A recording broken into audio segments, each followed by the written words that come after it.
Shalom umat yang dikasihi Tuhan, damai sejahtera Allah penuhi hati kita semua, generasi yang tidak mengenal Allah.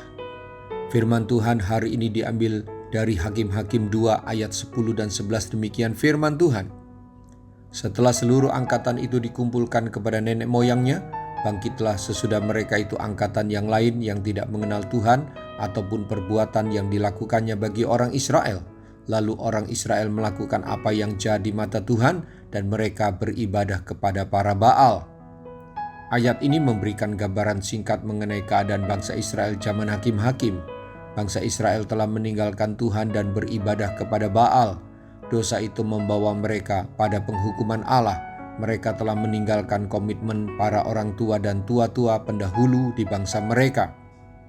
Generasi anak dan pemuda di bangsa Israel setelah angkatan Yosua berlalu tidak mengenal Allah sebagaimana yang seharusnya. Mereka disebut angkatan lain yang tidak mengenal Allah.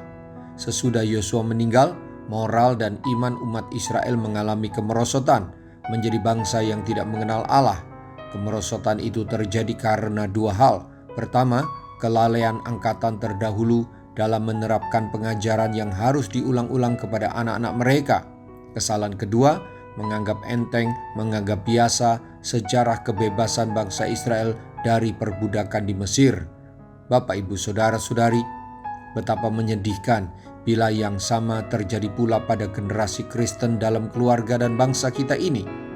Ini menjadi pelajaran tentang pentingnya mengajarkan iman Kristen kepada anak-anak dan cucu kita, agar mereka pun belajar untuk mengenal dan melihat perbuatan Allah pada zaman mereka, lalu percaya kepada Allah dengan sepenuh hati.